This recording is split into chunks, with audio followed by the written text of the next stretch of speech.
Arrays والوں نے اور ایریز سے منسلک لوگوں نے یہ پروگرام ضرور دیکھنا، آپ کو بڑا فائدہ ہوگا۔ السلام علیکم سر، کیسے ہیں آپ؟ السلام، کیا حال ہے آپ کا؟ الحمدللہ sir, thank you sir, thank you so مچ۔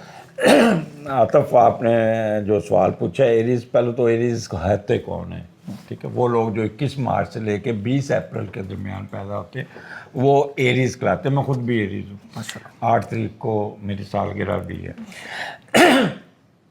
اور ایریز بڑے ایکسٹرا آرڈنری اور کمانڈنگ پیپل، کیونکہ ان کا حکم سیارہ مارس ہے اور مارس اگریشن کا لاڈ۔ آپ اکثر دیکھیں آرمی میں جو لوگ خاص طور پہ کمانڈوز، جرنل، یہ زیادہ تر ایریز ہوتے ہیں، کیونکہ یہ خطروں میں کھیلنے کے کھلاڑی ہوتے ہیں اور ان کو ڈر خوف نہیں ہوتا، اور یہ ان کا یہ کہہ لیں کہ فائری سائن ہے، یعنی آگ میں بھی کود جائیں گے یہ۔ یعنی دوسرا یہ پنکچور بہت ہوتے ہیں، ٹائم کے بہت پابند ہوتے ہیں، وقت سے پہلے یہ ایک جگہ پہ ٹھہر نہیں سکتے۔ مثلا آپ نے مجھے بلایا، آگے آپ ملے نا، آپ ٹائم دے کے غائب ہوں تو یہ پھر ٹک کے نہیں بیٹھیں گے، ٹہلتے رہیں گے، پھر گھڑی دیکھیں گے بار بار، دیکھ کے نا چھوڑ کے چلے جائیں گے غصے میں، اپنا نقصان کر لیں گے لیکن انتظار نہیں کریں گے۔ یہ ان کا ایک نیگیٹو پوائنٹ ہے۔ پھر جس پروجیکٹ میں بھی یہ کام کرتے ہیں نا، آنکھیں بند کر کے پوری کنسنٹریشن کے ساتھ کرتے ہیں، اور جب کام ختم ہوتا ہے پھر ایک دم اس کو بھول کے تھوڑا وقفہ دیتے ہیں اور پھر نئے پروجیکٹ میں گھس جاتے ہیں۔ ٹائم کے بڑے پابند ہے۔ ایئرپورٹ پہ اگر جانا ہو نا تو جہاز اگر 4 بجے نکلنا ہے نا شام کو، تو یہ 1 بجے ایئرپورٹ بیٹھے ہوں گے کہ راستے میں کہیں پھنس نہ جاؤں۔ تو ان کا یہ اس وقت ایریز جو 2026 سیٹرن ان کے اسینڈنٹ پہلے گھر میں ہے، اور مارس جو ہے نا اس وقت 12ویں گھر میں راہو کے نیچے ہے، اور مارس کو جوپیٹر کی ٹرائن بھی ہے، لہٰذا اس کو ہم 2 حصوں میں دیکھیں گے، پارٹ 1 پارٹ 2۔ پارٹ 1 جو تھوڑا سا کہہ لیں کہ تھوڑا سا ٹف ہوگا، بٹ پازیٹیو بھی ہوگا اور نیگیٹو بھی ہوگا۔ یہ لوگ تھوڑا سا ٹینشن میں رہیں گے اور پریشر میں رہیں گے۔ ان کو ایک بلڈ سرکولیٹری سسٹم، وہ لوگ جو بلڈ پریشر کے مریض ہیں، ہارٹ کے مریض ہیں، وہ دباؤ کا شکار رہیں گے، اور ان کے اوپر کام کا بوجھ بڑھے گا، اور نیند نہیں پوری ہوگی، ساری رات جاگتے رہیں گے۔ اگر سو بھی گئے تو دماغ ان کا 24 آور جو نا چلتا رہتا ہے، ایک فلم چل رہی ہوتی ہے جو صبح ان کو پوری یاد ہوتی ہے، ڈسٹرب سلیپ جسے کہتے ہیں۔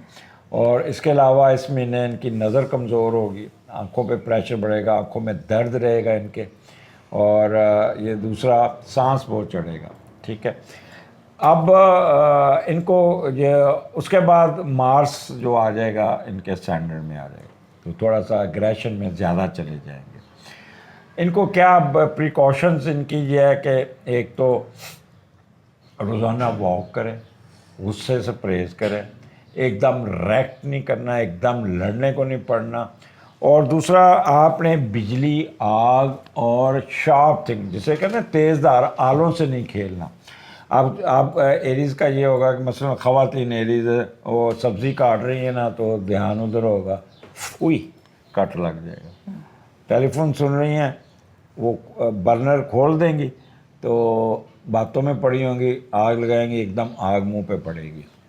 ٹھیک ہے، اور ننگے پاؤں اگر کپڑے دھو رہی ہیں یا ننگے پاؤں بجلی سے کھیلیں گے تو جھٹکا پڑے گا۔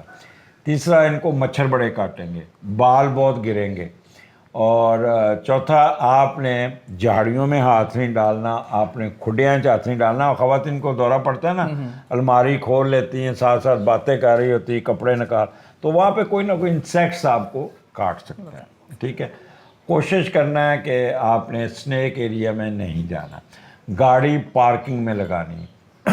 آپ کا کیا چوری ہو سکتا ہے؟ گاڑی چوری ہو سکتی ہے، آپ کا پرس چوری ہو سکتا ہے، آپ کا موبائل چھن سکتا ہے، موبائل آپ کا ڈکیتی ہو سکتی ہے، آپ کا پیسے رکھ کے کوئی جولری رکھ کے تو چوری ہو جائے گا۔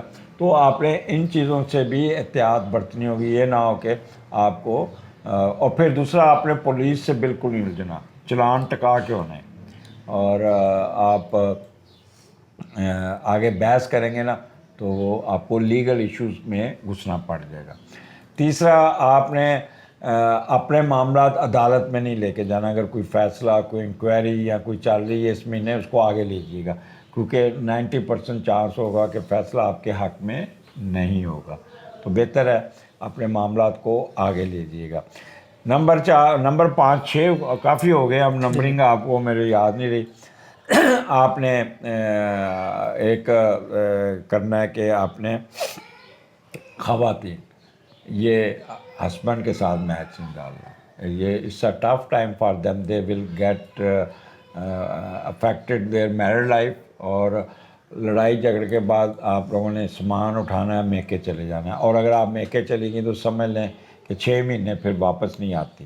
تو کبھی ہیڈ کوارٹر نہیں چھوڑنا چاہیے. ایک چیز ہے غصہ آپ کو ایریز کا غصہ ماتھے پہ. تو یہ غصہ ایک دم جو ہوتا ہے نا, یہ 5 منٹ کا 10 منٹ کا ہوتا ہے. اس کے بعد پھر خود ہی سوری کرنے بیٹھ جاتے ہیں.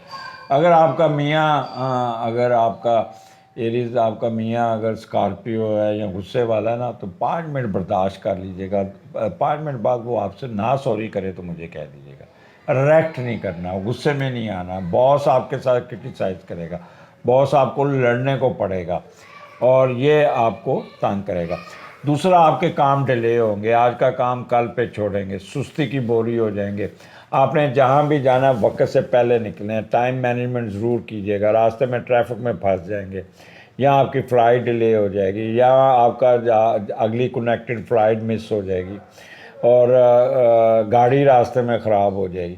تو یہ ڈیلے ہوں گے معاملہ.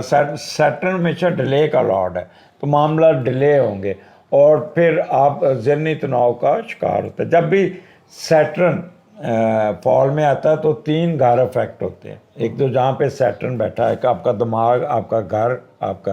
دوسرا جہاں پہ آپ کا مارس افیکٹڈ ہے. مارس بھی اس سینڈل میں, اور 12ویں گھر سے یا تو آپ کے ایکسپینڈیچر بہت بڑھ جائیں گے. آپ کو کوئی آپ کے خلاف سازش کرے گا, آپ کی ٹانگ کھینچے گا, انٹریگ ہوگی, پروفیشن کی طرف توجہ نہیں دیں گے. اور ایک آپ کا جو گھر دوسرا 8واں گھر اسکارپیو, تو وہ اس پہ آپ کا کوئی پراپرٹی کا مسئلہ, کوئی جائیداد کا مسئلہ, اس کو بھی نہ چھیڑیے گا. انہیریٹنس کو بھی نہ چھیڑیے گا. کسی کے ساتھ لڑائی جھگڑے میں معاملات کو طول نہیں دینا. لڑنا نہیں, جھگڑنا نہیں. ریجیکشن اس سے بچنا ہوگا.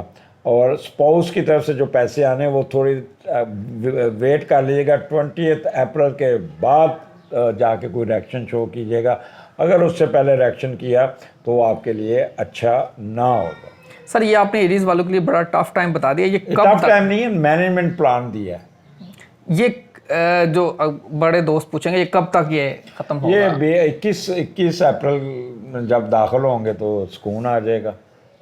تو ان کے لیے اس سے پہلے کوئی خوشی کی کوئی ایسا لمحہ یا نہیں, خوشی تو ہے. یہ زیادہ اس کو جب بندے کی کوئی چیز نیگیٹو ہے اور اس نیگیٹو چیز کو آپ اپنی پازیٹیونیس میں لے جائیں, تو نیگیٹو قوت کو آپ پازیٹیو میں تو آپ 4 گنا طاقتور ہو جاتے ہیں. اپنے آپ کو مصروف کر لیجیے گا, بجائے رونے دھونے بیٹھ کے ٹیڑھی ٹا لینا, ڈپریشن میں چلے جانا, لڑائی جھگڑا کرنا. آپ اپنے کریٹیو ورک میں گھس جائیں, اپنے کام میں گھس جائیے, تھوڑا سا نیواں ہو جائے. اللہ تعالیٰ بھی کہتے ہیں کہ پھل اس کو لگتا ہے جو جھکتا ہے. ٹھیک ہے نا, اکڑنے سے تو آپ کی اکڑ ہی ٹوٹے گی نا, اور کیا ہوگا. دوسرا, رزق کا صدقہ کریں. کسی کو کھانا کھلا دیں, کسی کو آٹا لے دیں, کسی کو گروسری کرا دیں. حسب تفیق جو آپ کی, اگر آپ بہت ہی کہہ لیں کہ مینیج کر کے گزریں تو پھر کسی کو 2 روٹیاں دے دیں. اتنا تو آپ کر سکتے ہیں. حقوق العباد ہے, کسی کے ساتھ خوش ہو کے بات کر لیں, کوئی روڑا کسی راستہ ٹھیک کر لیں. اب میں اکثر آپ سنتے ہیں کہ جی گٹر کے ڈھکنے میں بچہ گر گیا. ابھی پورا محلہ ستا سی ہے, ان کو نہیں پتہ تھا کہ گٹر کا ڈھکنا کھلا ہے. اتنا تو کریں نا. ان جو مسجد میں جا کے بیٹھے پورے محلے کی غیبت کر رہے ہوتے ہیں بابے, اس وقت نہیں ہے کہ اس کے اوپر کوئی چھاپا ہی رکھ دیں, تو پھر وہ بلیم گورنمنٹ کو دے رہے ہوتے ہیں. یہ تھوڑا سا اس چیز کو بھی سوچنا ہے نا. سارا کچھ خود بھی محلے کے لوگ بھی اتنا ہی ذمہ دار ہوتے ہیں ایسے کاموں میں جتنے گورنمنٹ ذمہ دار ہے. بالکل صحیح ہے. ناظرین کوئی شک نہیں, یہ جو ٹائم بتایا گیا ہے, اٹینشن آپ نے توجہ دینی ہے. آپ اگر یہاں بیٹھے ہیں, دھیان آپ کا کہیں اور ہے, تو وہ آپ کے لیے مشکلات کریٹ کر سکتا ہے, مشکلات پیدا ہو سکتی ہیں. جس بھی چیز میں جانا ہے فوکس کرنا ہے. یہ ستارے کچھ ایسے بتا رہے ہیں, اس وقت آپ کو فوکس کی اور صبر کی ضرورت ہے. یقینی طور پہ فوکس کریں گے, صبر کریں گے, آپ کے لیے آسانیاں پیدا ہوں گی. انشاءاللہ تعالیٰ اللہ تعالیٰ سب کے لیے آسانیاں پیدا کریں. عاطف مجید اور ڈاکٹر صاحب کے لیے دعا کیجیے. اللہ حافظ. پاکستان زندہ باد. پائندہ باد.